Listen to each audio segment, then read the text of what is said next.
A typical day in the 1990s was filled with a bunch of amazing things that simply don't exist anymore. And we're not just talking about Saved by the Bell and grunge. See the things that were once a part of everyday 90s life that are now considered relics of the past. What's on TV?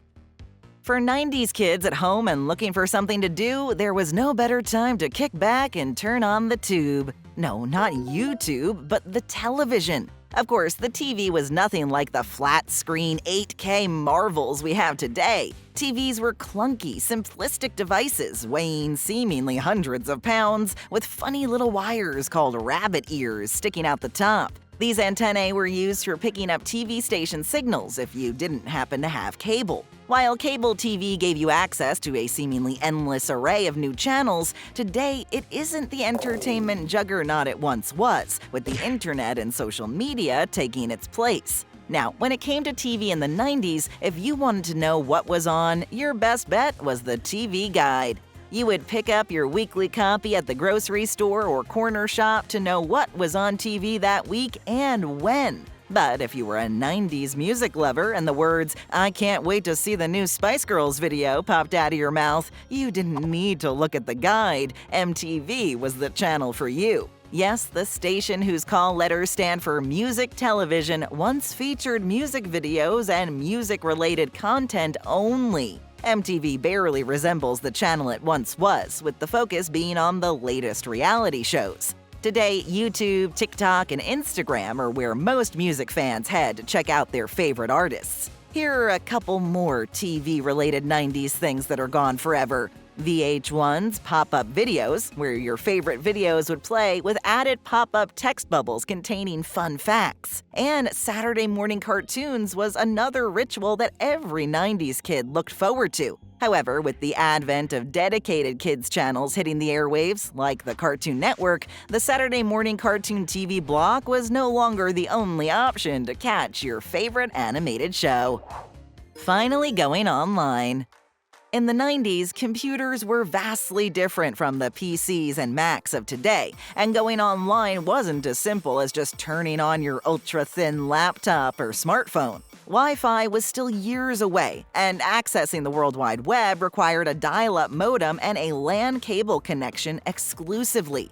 The internet of the 90s, while present, was brand new and moved at a snail's pace compared to today. Dial-up was not only painfully slow, but the annoying screeching sound that accompanied the sloth speed dial-up was enough to, in theory, make you want to stay offline. For those who did have access to the internet in the late 90s, AOL was the way to get yourself online, so you would definitely see plenty of AOL free trial CD-ROM discs to encourage would-be internet surfers to give AOL a try. Today, high-speed broadband, fiber optics, and search engines like Google have made slow dial-up, as well as AOL, obsolete. Now, for families that had a home computer in the 90s, finishing that homework assignment or work presentation required you to pull out the old floppy disk containing all that valuable saved data. Yes, all 1.44 megabytes of data. Any more than that, and you were out of luck and would have had to grab another disk.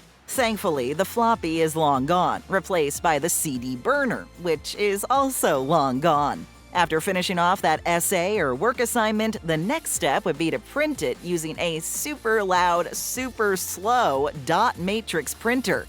Why was technology so loud in the 90s? A trip to Blockbuster. With the decade seeing CDs surpass LP records and cassettes in sales, popping a CD into your Discman and throwing on a pair of headphones was par for the course. Today, an iPhone and a set of AirPods have sent the once popular Discman to the trash heap of history. If you were in the mood for movies instead of music, then a trip to Blockbuster to rent the latest blockbuster was a must, first on VHS tape and then later in the decade on DVD. However, when you were done watching those soon-to-be 90s classics like Clueless, The Crow, or Groundhog Day, you'd better not forget to rewind that VHS tape before returning it, or suffer the consequences dished out by Blockbuster, the ever-dreaded late charges. Nowadays, the VHS tape is ancient history, and DVDs have pretty much been replaced by streaming services of all sorts. And if you were a 90s gamer, rushing home after renting Super Mario 64 from that same local Blockbuster was a ritual for most kids and teens of the decade. You'd pop that cartridge into the newly released Nintendo 64 and, for the first time, play with 64-bit 3D graphics until your thumbs were numb.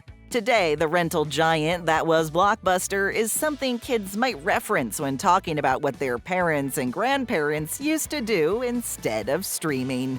Whether you owned a Tickle Me Elmo or not, if you're enjoying this video, go ahead and like and subscribe. We cover all the decades. Thanks. Now, back to the 90s. Memorizing phone numbers. We all know the landline phone was slain by the cell, but in the early 90s, dialing the phone and calling your friends was just about the only way to communicate, as social media and texting was simply not a thing. Of course, you could always page your friend and get them to call you back. That's if they actually happen to have one, as pagers were somewhat of a luxury. Pagers, or beepers, were kicked to the curb shortly after the first cell phones made their triumphant debut. If you couldn't get in touch with someone on the phone, the next option would be to get up and head over to their place for a quick visit. And where did you keep all your valuable addresses and phone numbers?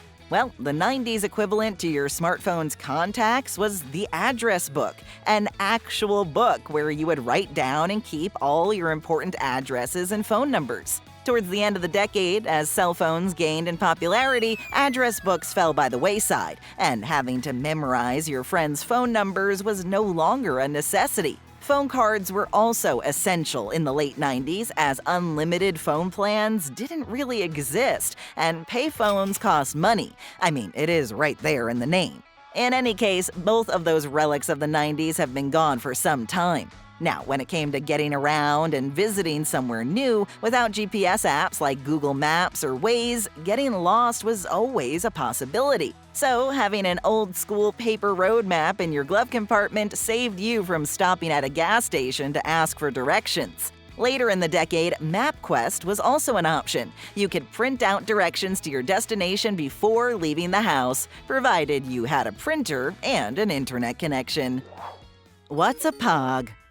Hanging out with friends in the 90s might include a trip to the roller rink for a few laps. The roller rink has pretty much all but vanished today, but back in the 90s, the roller rink was as popular a hangout spot as the mall. If you were a little too young to hang out at the mall or roller rink, you might find yourself hanging out in your room playing with any number of 90s toys. There were nifty gadgets like the Yak Back and Talk Boy, which could record your funniest jokes and play them back over and over. Or maybe collecting Pogs was more your thing. These were as popular as Beanie Babies and Pokemon cards in the 90s. Other toys and games you'd see lying around might be the once popular Skip It or a Sock 'em Bopper. These basic toys started falling out of favor once high-tech toys like the Tamagotchi started hitting shelves. Trapper keepers everywhere. Just like every other decade, a day for any 90s kid usually started out with some breakfast. Much of the cereal from the 90s is still fully stocked on supermarket shelves today. However, there are a few brands that have vanished forever, like Dazzle Rice Krispies, the patriotic Sprinkle Spangles, and for the health-conscious, the ever-repetitive Berry Berry Smart. Nice wordplay there, General Mills. After breakfast, it was off to school. A glance inside the backpack of an average 90s kid would likely yield items like Trapper Keepers, funky multicolored binders with a Velcro binding, which have sadly gone the way of disco and the dinosaur. Today, while heading to class, if the sudden urge to take a selfie presents itself, you can pull out your trusty smartphone and snap away. However, back in the 90s, the only way to capture that once-in-a-lifetime image was to have a disposable camera tucked conveniently in your backpack. Yes, the disposable camera was a take your pics and toss it when you're done concept that everyone in the 90s was all too familiar with. Once you were done taking the 12 or 24 pictures available, you'd drop the entire camera off at a photo mat to get the film developed. Sadly, the surprise of getting the pictures back and seeing for the first time what your disposable camera captured is now just a relic of the past, with the arrival of cell phone cameras, of course. It's all about that 90s fashion. We can't talk about the 90s without taking a quick look at the fashion. So, here are some fashion choices from the decade that are gone forever. Although, when it comes to fashion, you never know when a trend might make a comeback. Chain wallets were once a symbol of edgy style, but are rarely seen today. Frosted tips seem to be everywhere in the 90s, with guys sporting the spiky dyed hairstyle. Butterfly clips, plastic choker necklaces, and slap bracelets were popular 90s fad accessories. Then there were the Hypercolor shirts. These were t-shirts that changed color with heat. Fun, but short-lived. And windbreakers with bright neon patterns, platform sneakers, and baggy overalls worn with one strap down were quintessential 90s fashion statements. 90s lost odds and ends.